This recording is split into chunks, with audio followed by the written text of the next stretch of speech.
I'm going to show some of the results which relate to the model that we produced and also other people's models that don't just consider emissions from a territorial perspective, but consider emissions from a final demand perspective, i.e. where they are consumed. I'm going to start just by raising a key issue and looking at the output of this model. And what you'll actually see here is the world map morphed by the CO2 emissions associated with toy production in the world. Now, we could do this for any product, but this one's quite stark. So it's a good example, and clearly China grows significantly. Africa, as you can see, almost disappears, as does South America. And the stark difference that we can see when we look at the difference between toy production and toy consumption. And obviously the US is slightly fatter than it was before, as Europe is pretty big as well, and China is that kind of luminous green blob. So the big issue here is that we have a complete geographical separation between production and consumption, but we do not have a carbon accounting system which takes account of the complexities of this relationship and of trade.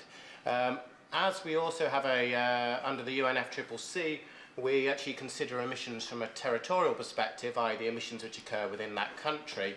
There is also a key advantage for countries which have stronger service-based economies. They get allocated a smaller amount of what could be assigned to them, as opposed to countries which have extremely enlarged industrial output. So clearly the current system of accounting benefits some and benefits others considerably less.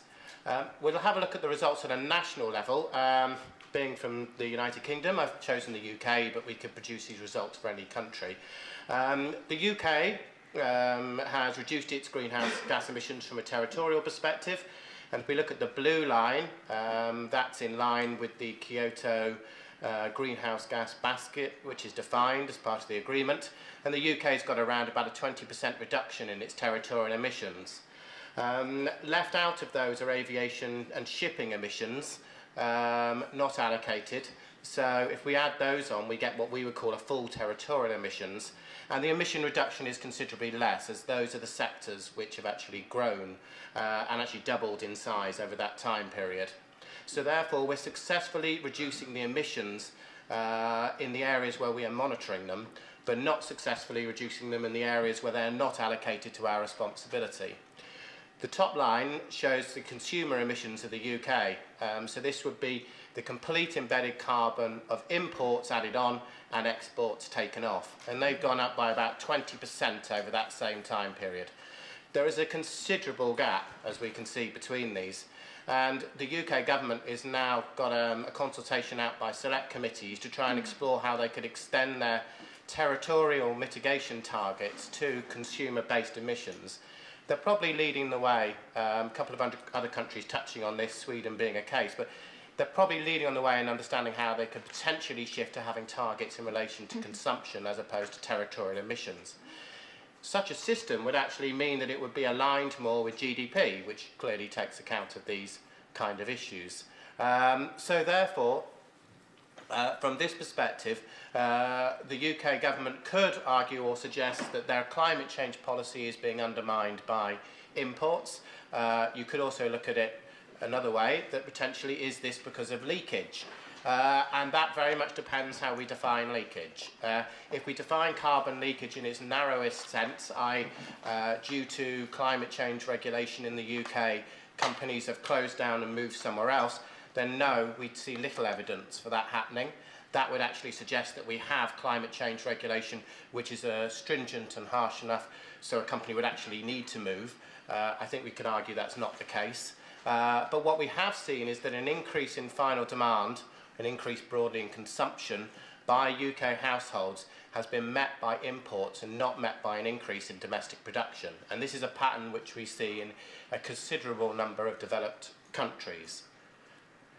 We take this down to a sector level, and we clearly see that different countries have very different profiles when it comes to their provision of particular materials. In this case, we have the example of steel. China is reasonably self-sufficient in its demand for steel, 92%. I should actually say this is the CO2 emissions from those sectors. So the 8% in China may not be imports of steel. They might be emissions occurring due to steel consumption in China that occurs in other sectors. It's a complete supply chain model we're talking about here. The US, as you can see, is reasonably reliant on imports, about 50% still coming, or the emissions occurring within the US.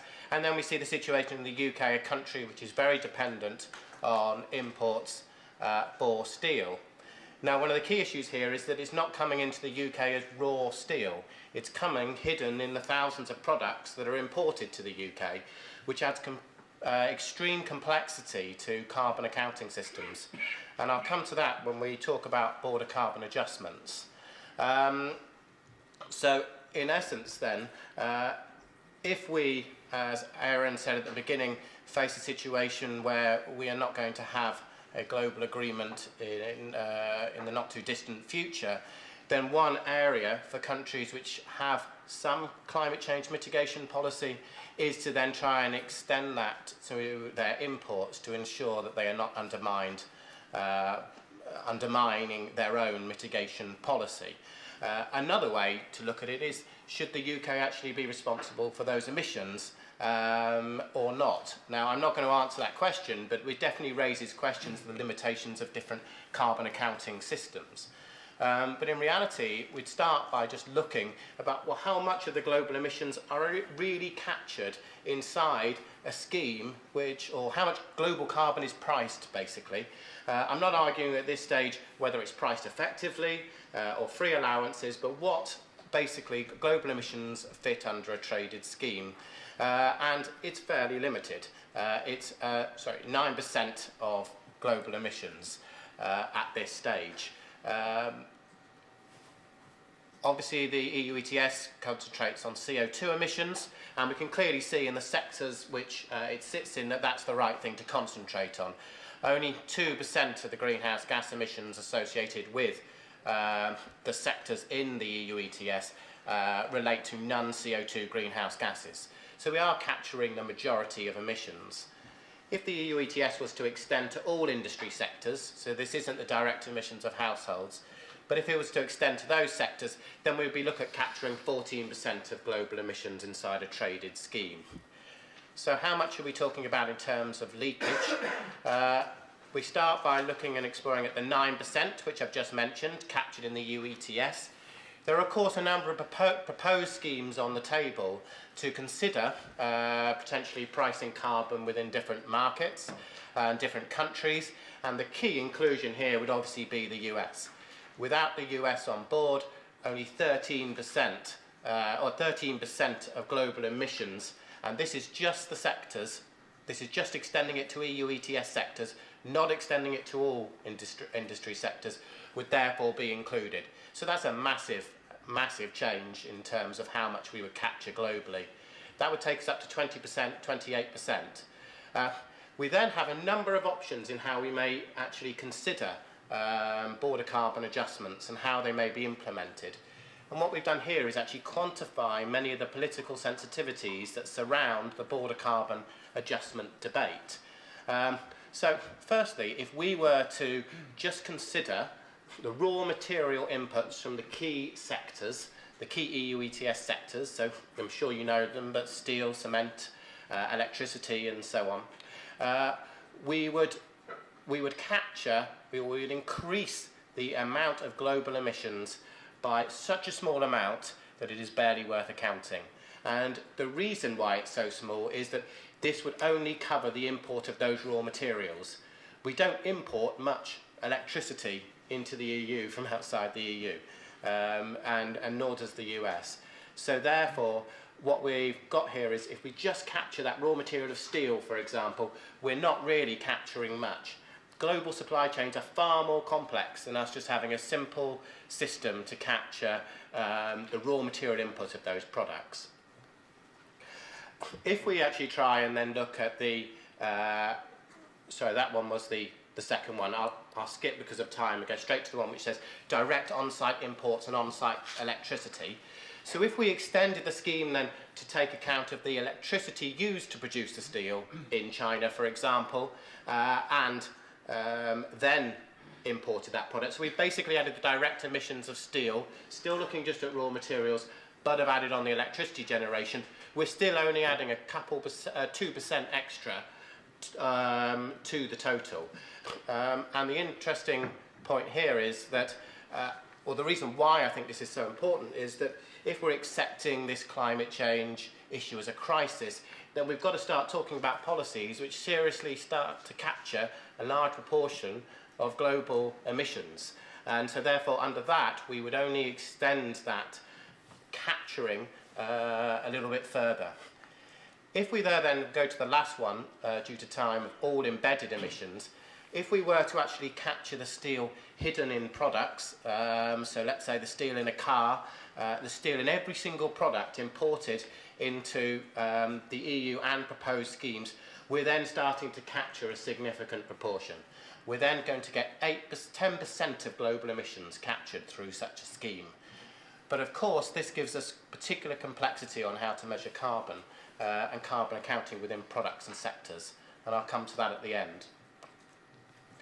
One of the other issues which is being discussed is whether we can simplify border carbon adjustments by applying a particular carbon intensity to the imports. And one of the arguments is that that should represent global best available technology. Now, of course, how we define that is a major debate. Just as an example here, we defined it as the 5% most efficient producing sectors globally. And in this case, we potentially, under that scenario, could lose a significant proportion of the global emissions captured under a priced scheme. Because the best available technology is significantly better and would not capture all the direct emissions from these schemes. So what we have here is empirical evidence to know what we should be talking about and what we shouldn't be talking about in terms of border carbon adjustments, what would make them meaningful, what would make them capture a very small percentage of global emissions. Let's think then very briefly about what counts and what doesn't count. If we move from a system of just capturing direct more raw material impacts and not the full embodied carbon associated with the sectors in the traded schemes, we could lose up to 8% of global emissions in such a traded scheme. So it's significant. If we don't use what we might describe as real emissions as opposed to best available technologies, again we could be using up to 10% of global traded emissions. If the US and Japan are not on board and don't have their own domestic traded schemes, which at some point or represent to some extent schemes in Australia, New Zealand and the EU, then we're looking at 15% of global emissions being excluded. So we start to see what's important and what's not. Also discussed within the whole agreement is whether least developed countries should be excluded from this. For a number of issues which I'm sure you'll all appreciate, and that would represent under 1% of emissions if they were excluded. So in terms of negotiation, hopefully we'll be spending time on what counts and also not spending time on what doesn't count. Another issue is whether we were to extend the particular sectors in the traded scheme at the moment to full greenhouse gases, the basket of 6 greenhouse gases instead of CO2. And because they're the energy intensive sectors, then we wouldn't be extending the scheme considerably by doing that. However, it would count if we were to extend to all sectors, obviously with systems such as agriculture potentially included in that system. So I suppose we're hoping that empirical evidence could actually start guiding debate on what we should be talking about and what we shouldn't be talking about in terms of these schemes. Where are we going next with this work and this study, and what are our sort of initial findings, I suppose, because this study doesn't finish really till Christmas time. One is that if we are going to have such complexity in the absence of a global agreement, we have some serious work to do on carbon accounting systems. We use approaches known as multi-regional input-output models. They have their methodological issues. Process life cycle assessments have considerable methodological problems as well. So in that respect, we need to find systems where we can standardise, where we can ensure a certain level of robustness, decision accuracy and transparency of carbon accounting. The world of carbon accounting has come a long way, but it would have to go considerably further if we felt that we could accurately pin down a price on a product. We potentially have options, and I would suggest actually looking more at sector levels. We offered advice to the UK government in the development of their carbon footprint of products, and we conclude at the moment that the methodologies and data are not sufficient at this stage to offer consistent comparable carbon footprinting. However, we do feel that some sector analysis does stand up, and the complete supply chain of sectors is a real possibility.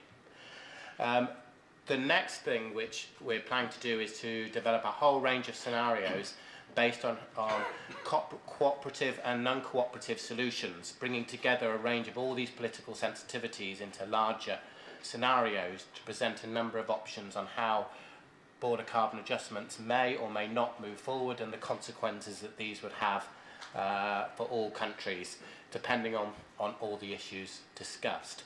So I'm going to stop there, because I know that others are going to discuss lots of the issues of carbon intensity and carbon accounting, and hopefully that will add to the debate. So thank you.